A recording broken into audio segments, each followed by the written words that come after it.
Muito bom dia, que bom estar de volta com vocês.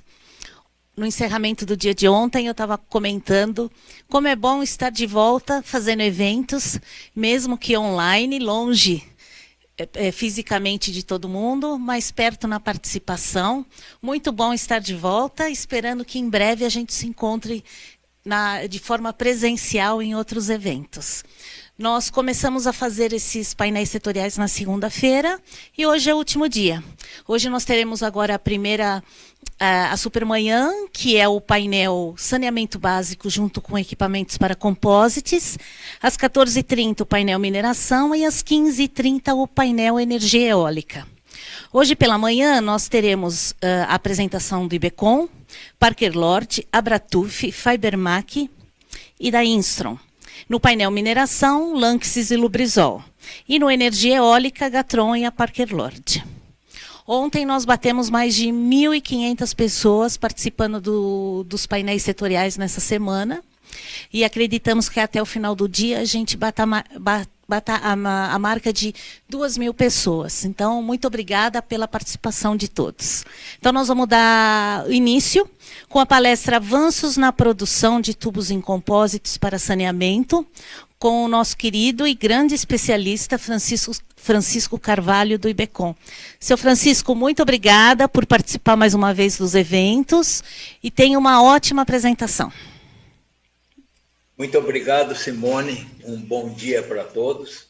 E sempre é um prazer a gente poder estar fazendo uma apresentação aqui nos seus eventos.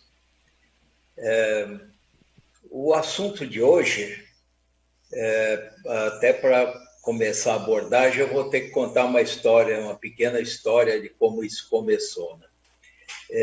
Isso começou numa FEIPLAR, se não me engano, foi ali por 2012, o Antônio Carvalho estava fazendo uma apresentação de tubulações em compósitos, né? E uma pessoa da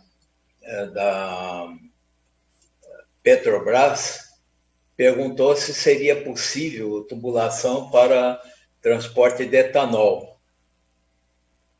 Aí o Antônio Carvalho não tinha resposta na hora, porque ele não sabia exatamente como ia funcionar o etanol, né?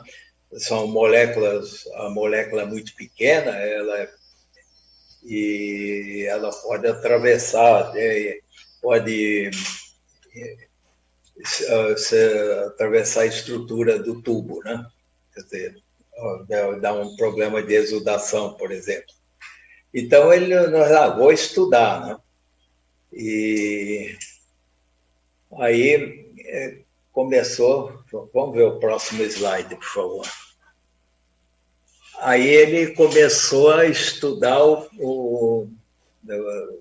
no laboratório, naquele tempo na Raicoda, né? Ele fez uns experimentos, né? E esses experimentos de laboratório, né? E tendo os fundamentos, né, que o etanol é um solvente, a água também né, não deixa de ser um solvente, né, e os solventes têm uma interação física e química com os compostos, né, os solventes não atacam a resina na estrutura, eles simplesmente se infiltram, né, pelos espaços intermoleculares e tal, e podem chegar lá na estrutura, né?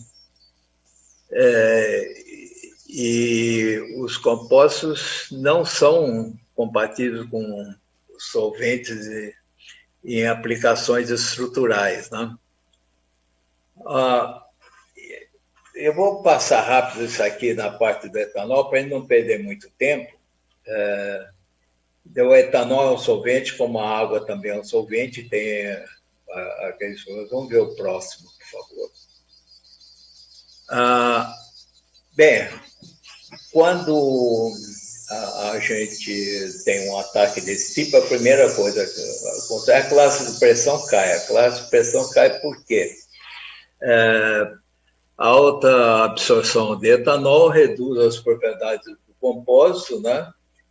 e acaba, então, você diminuindo a classe de pressão do tubo, né? Próximo, por favor. As resinas usadas para etanol são usadas a terefitálica, poliéster e as vinil-éster, todas as resinas poliéster podem ser utilizadas, né? Então, ele ensaiou nessas resinas, poliéster, né, terefitálica, DCPD, e todas elas foram pós-curadas, tomou todos os cuidados para fazer os ensaios, né? E o método de ensaio foi, ele preparou corpos de prova, né? Fez um ensaio de absorção, né?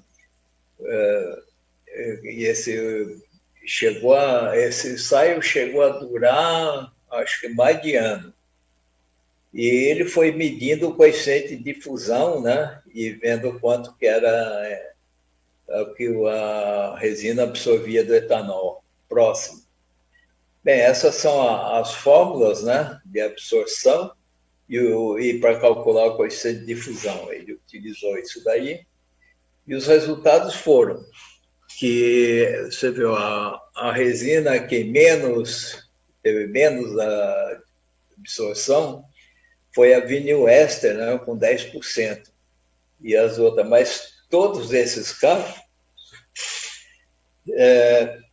a absorção é muito alta. Para que não haja um comprometimento estrutural, a absorção deve ficar em torno de 2%, 3%. Né? Então, com esses resultados, não é possível você utilizar em componentes estruturais, principalmente aqueles dutos para etanol, que são bombeados a alta pressão para longas distâncias, né? Então, não era indicado. E então realmente tinha que se tomar uma providência para que pudesse utilizar tubulações de poliéster, plástico reforçado no transporte do etanol. Então, a gente já sabia que os metais são impermeáveis, né? O índice de fusão é zero, né, nos metais. Então, aí tinha que pensar, mas como vamos metalizar o tubo? Como é que nós vamos fazer isso daí? Aí fizemos diversas experiências e uma das coisas que a gente pensou foi, vamos colocar um filme de alumínio, né? Que é o mais barato, tem aí no mercado e tal. Aí nós pegamos umas folhas de papel alumínio, né? Mas era quase impossível, porque ele amassava, era difícil de trabalhar, arrebentava, precisa trabalhar numa máquina de filamento Winder, né? Então, ficava tudo muito difícil. Aí nós partimos para desenvolver o filme de alumínio.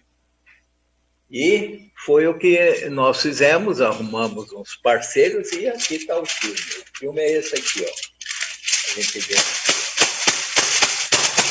De alta resistência. Ele tem mais ou menos 4/10 de milímetro de espessura, né? Facilmente enrolado no tubo por filamento Winder. E então isso resolveu o problema, né? E eu tenho outra coisa nesse filme de alumínio que tem uma preocupação. Nós tivemos um tratamento adequado para ele aderir na resina poliéster, porque senão seria uma superfície de separação. Então nós colocamos isso, fizemos e o processo de enrolamento que a gente está utilizado não na máquina de filamento Winder. Com máquina de filamento Winder, facilmente você pode enrolar esse filme de alumínio, né? E então vamos ao próximo, por favor. No caso das conexões, que é uma coisa crítica, né? Porque a gente tinha que vedar também aquelas conexões para evitar o vazamento e tudo. Então, nós desenvolvemos toda uma tecnologia de proteção das conexões, né? Tanto feita ponta, bolsa, como união laminada. Para todos os casos, nós desenvolvemos aí um processo protetivo, né? E o próximo, por favor. Essas uniões, como eu já disse, né? Então, desenvolvemos e aplicamos alguns casos, por exemplo, na ponta e bolsa, alguns sistemas nós tivemos que fazer um sistema de deposição por spray, né? Spray de alumínio. Isso daí, então, abriu campos fantásticos na questão do solvente, principalmente do etanol, né? Que a gente consegue, no caso de solventes que você tinha que usar resinas mais caras, você deixava de usar as resinas mais caras, né? Para poder e usava a mais barata, porque você não tem a possibilidade do conteúdo do tubo passar para a camada estrutural. Então, a camada estrutural podia ser feita com uma resina de baixo custo, né? Isso é uma grande vantagem que você tem utilizando esse liner de metálico, de alumínio. Próximo, por favor. Então, a composição desse lamiado, no caso da Petrobras, que é diferente, completamente diferente do saneamento, esses protótipos são a primeira, a parte que está em contato com o etanol, ela tem que ter algumas características. Claro, ela não pode ter a difusão, mas também ela tem que ser condutiva para dissipar a eletricidade estática, né? Então, a primeira coisa que nós pusemos na camada interna foi um gel condutor, né? Condutivo, para dissipar a eletricidade estática. Depois desse gel, em cima do gel, a gente enrolava diretamente o alumínio, né? Às vezes a gente chegou a fazer depois do gel, uma camada de 1 milímetro de filamento Wine, pode ser barreira química, qualquer coisa, só para dar uma eventual proteção contra a corrosão do alumínio, que não é o caso, que não acontecia. Porque mesmo que houvesse uma oxidação do alumínio, isso daí formaria um óxido de alumínio que continua sendo impermeável e resistente ao ataque também, né? E, finalmente, depois dessa camada de 1 milímetro, aí vinha o alumínio, enrolado o alumínio, e sobre o alumínio entrava a camada estrutural, né? O filamento Wine. Vamos ver o próximo, então.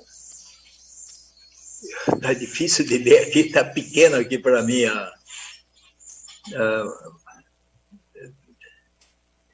Bem, o custo...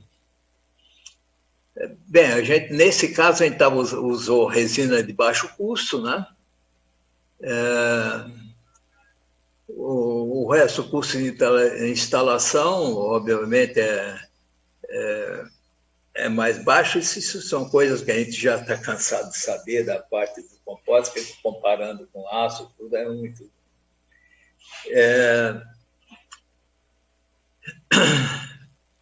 Então, com todos esses riscos, esses desafios já cumpridos, né? A impermeabilização das extremidades, que foi um problema, e o que tem, que não houve alteração nenhuma quase na tubulação de compostos. É a mesma coisa, o comportamento é o mesmo, as propriedades mecânicas são as mesmas, nós só introduzimos ali um liner de alumínio de uma espessura muito pequena, o custo muito baixo, né? Esse liner de alumínio que nós também, o custo é baixíssimo, né? Não vai influir, pelo contrário, vai diminuir o custo se você tivesse que usar uma resina, por exemplo, uma vinil éster, uma coisa para resolver esse problema. Então, esses desafios todos foram cumpridos. Vamos ver o próximo, por favor. Isso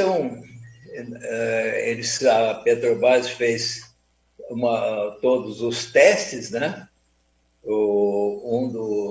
Dos testes que eles fizeram. Eu não assisti esse teste, nós só mandamos os cópias de prova lá e não assisti o teste, mas quase a gente não acredita numa coisa dessa, né? Porque se você, pela lógica, pode voltar ainda, eu vou falar um pouco mais sobre isso.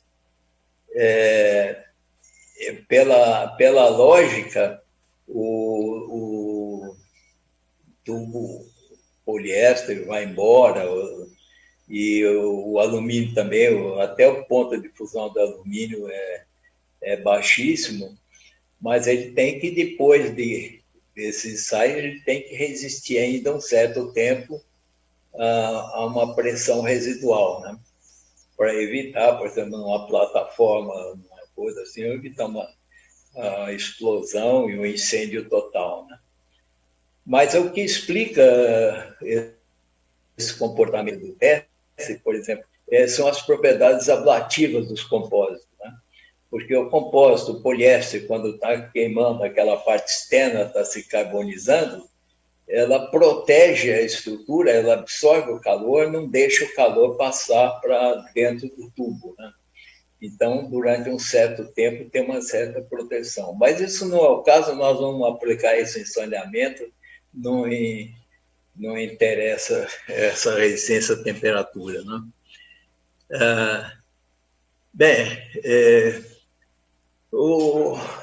Aqui o tempo de aplicação no mercado, nós já conversamos aqui, a gente sabe que, no caso da Petrobras, é uma solução muito grande, mas se perguntarem, não estão utilizando ainda não estão utilizando, porque o sistema deles é muito complicado, muito demorado, então não estão utilizando. E a gente vê aí o tamanho do mercado, seria muito grande, todas essas linhas de transmissão do Brasil todo, por todo o país, é um volume muito grande de tubulação, né? E então, o que esse mercado aí, então, pela falta de tecnologia que tinha, a gente estava perdendo muitas oportunidades. E essa tecnologia aí vem abrir mais opções para a gente. O próximo. Aí, como é fabricado o tubo, né? Um processo de fabricação. Como eu disse, a primeira camada, no caso, nós estamos falando aqui para saneamento. No caso de saneamento, não é necessário a superfície interna condutiva, né? Então, a gente aplica, primeiro, de imediato, uma primeira camada de 1 milímetro. Essa camada de 1 milímetro tem como objetivo principal proteger um pouco o alumínio contra abrasão, contra mesmo oxidação, por qualquer coisa, que no caso de utilizar esgoto, que pode ter algum material mais agressivo, né? Então, uma camada de 1 milímetro pode ser uma barreira química, como pode ser também uma bobinagem, mas uma bobinagem correta, não como eu vou mostrar depois, uma bobinagem mal feita, que deixa aqueles vãos e não ajudam nada na proteção. Então, depois aí dessa... ainda estou no anterior, isso. Aí, o passo seguinte, depois dessa camada de 1 milímetro, a gente coloca o alumínio. Tá? Isso é em seguida, não precisa nem esperar aquele tempo de gel. Geralmente ele já começou a gelatinar, mas já aplica o alumínio e depois do alumínio, logo em cima do alumínio, vem a camada estrutural. A gente bobina a camada estrutural. Aí a gente tem uma foto do alumínio sendo aplicado, né? Já em cima dessa primeira camada. Próximo. Esse foi o protótipo que nós fizemos para a Petrobras, né? Tinha um tubo. A parte interna do tubo tem um gel condutivo, né? Para dissipar a eletricidade estática. Depois tem aquela camada de 1 milímetro, e a camada de alumínio, e depois o enrolamento estrutural. O tubo fica até bonito, porque como a parede do tubo é fina, a gente vê aquele brilho do alumínio na parte externa. O tubo ficou uma coisa muito bonita até, né? Próximo. Agora, nós vamos falar do nosso assunto. Aí nós descobrimos que isso daí se aplicava muito ao tubo de saneamento, né? Porque o tubo de saneamento, um dos grandes problemas é a permeabilidade, né? Então, para impermeabilizar, um processo barato de impermeabilização, né? A gente tem certeza que não vai haver vazamento de jeito nenhum, porque o filme de alumínio ele é muito resistente e veda mesmo, né? A gente sabe que ele veda mesmo o tubo, né? Sem problema. Então, isso, as vantagens que traz é, primeiro, hoje, todo tubo feito para saneamento, para pressão, você tem que fazer um ensaio. Na fábrica, na produção, você tem que fazer ensaio de pressão para todos os tubos. Para os tubos de até 200, 300 milímetros de diâmetro, não tem problema nenhum, ensaio é simples. Mas a gente faz como cliente nosso, lá do Peru, da Colômbia, do Equador, desculpe, do Equador, faz tubo de 4 metros, né? Esses tubos de 4 metros, vocês vão fazer um ensaio de pressão num tubo desse, é um custo elevado, né? E tem que fazer em todos eles, né? Com isso daí, a gente tem certeza que não precisa, não vai haver o problema do vazamento em hipótese alguma. Então, pode ficar tranquilo, não exigir mais esse ensaio que encarece mais, né? E uma coisa que é importante também, ele impede vazamentos, por exemplo, esses tubos geralmente são feitos por filamento Wine. E tem gente que faz filamento Wine com equipamentos aí sem programação, ou com um sistema deficiente, um enrolamento aleatório. Então ficam aqueles vãos entre as fibras. Isso aí vai causar vazamento, certamente. Eu vou mostrar depois como acontece, né? e esses vazamentos aí inutilizam o tubo. Colocando esse liner de alumínio, acaba, não tem, mesmo que tenha defeito, não sendo um defeito estrutural grave, não vai ter problema nenhum. Outra coisa que tem também, no manuseio, no transporte, muitas vezes descarregando tubulação do caminhão, o pessoal derruba, ou então bate ferramenta. Isso pode começar a causar microtrincas, né? Essas trincas vão ter vazamento mais tarde, né? Com esse filme, a gente coloca o filme, mesmo que aconteçam as microtrincas por dentro do tubo, essas microtrincas serão... o filme não vai deixar a água, o esgoto passar, atravessar atravessar. Então, garante a impermeabilização, né? E uma coisa que também muito o que aconteceu, que a gente descobriu, andou acontecendo aí, que alguns tubo enterrado, eles usam núcleo de areia. Então, nós descobrimos que esse núcleo de areia, quando a água passa, atravessa por difusão ou por infiltração, e vai entrando no núcleo de areia, vai formando uma bolha, que com as variações de pressão, temperatura, tudo, essa bolha vai crescendo até chega no momento que ela provoca a ruptura do tubo.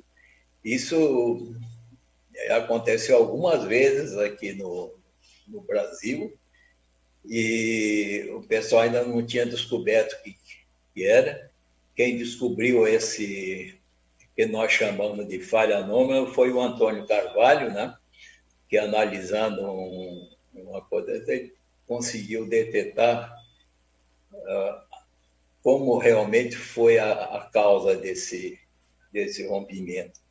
Então, com esse sistema aí, resolve perfeitamente a questão da impermeabilização do tubo, sem problema nenhum. Aqui nós temos um exemplo ocorrido há pouco tempo. Isso é um tubo que foi aplicado ele, depois de instalado, ele deu um vazamento assim, mas vazamento grande, parecia um chuveiro, uma coisa, um chafariz, ele chegava a esguichar a água, né?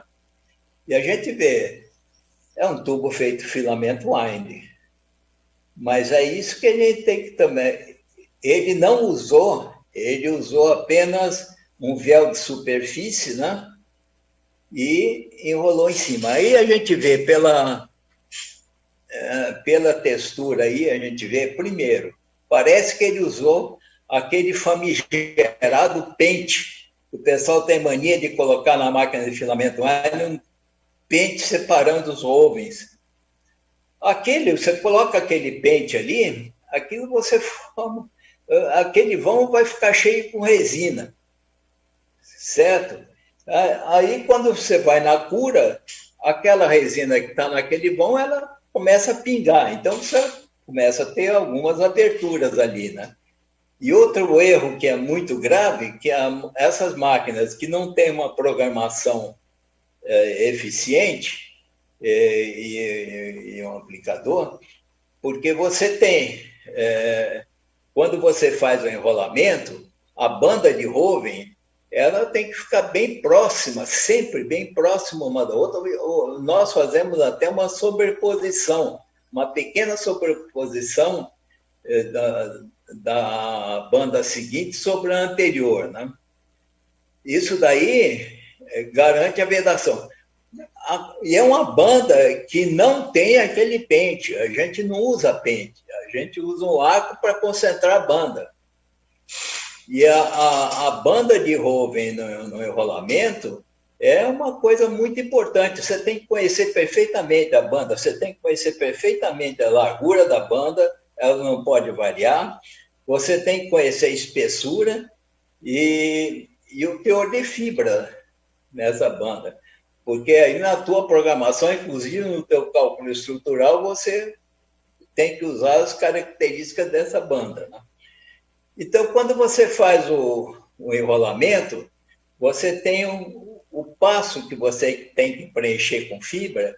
Esse passo, ele é função da tangente do ângulo de enrolamento e do diâmetro, né? Então, você tem que calcular exatamente qual é esse passo e quantas passagens você tem que pôr ali para que não faça aquele afastamento assim de uma banda para outra. Ela tem que ficar junta ou sobreposta, né? Aí, você fazendo isso aí, você garante uma vedação completa, já que a banda está fechada, não tem aquela abertura assim por causa do pente, né?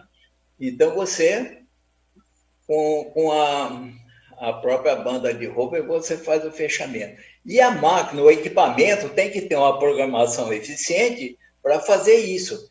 Porque quando você chega na extremidade, você vai voltar a fibra, você tem que voltar também fazendo esse mesmo caminho. Então, você tem que ter, a tua máquina tem que saber o momento em que o carro vai movimentar outra vez para dar. Então, isso é tudo questão de programação.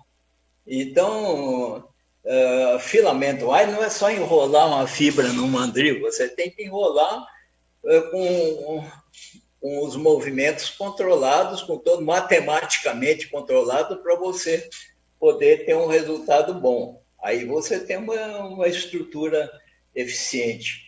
Aqui parece que não foi isso que aconteceu, mas se ele tivesse, nesse caso, se ele tivesse usado o filme de liner de alumínio, ele não teria tido esse problema de vazamento. Então, é muito importante, quando a gente fala filamento wire, mas filamento wire tem que ter uma tecnologia e você tem que saber trabalhar com ele para que não venha a ter problemas, né? Então, o próximo, por favor. Isso é tudo que a gente tinha que apresentar aqui, e nós ficamos à disposição se tiver que esclarecer alguma dúvida de vocês. Seu Francisco, em primeiro lugar, muito obrigada, ótima palestra. Temos pergunta sim. Um participante. Parabéns pela apresentação. Em estruturas que usam fibra de carbono, foi estudado ou investigado como evitar a corrosão galvânica entre alumínio e carbono? Não, nós não fizemos isso para fibra de carbono, porque geralmente não fizemos estudo de evitar a corrosão. A corrosão galvânica você pode talvez evitar, porque o filme de alumínio que nós desenvolvemos é um filme de alumínio aplicado sobre um filme de poliéster, né? No caso, um Mayra, um Tefane, um filme de poliéster. Então, se esse filme de poliéster ficar em contato com a fibra de carbono, inverter, então você não vai ter o contato da fibra de carbono com alumínio. Você pode fazer esse isolamento, né? Sem problema. Então, tá bom. Seu Francisco, nós temos outras perguntas, mas eu vou encaminhar por e-mail em função do tempo, tá? Para que a gente não atrase o evento. Então, mais uma vez, agradeço, espero vê-lo em breve. Seu Francisco, muito obrigada. Um abraço a todos vocês do IBCOM. Muito obrigada. Tá, obrigado, um abraço, tudo de bom. Igualmente.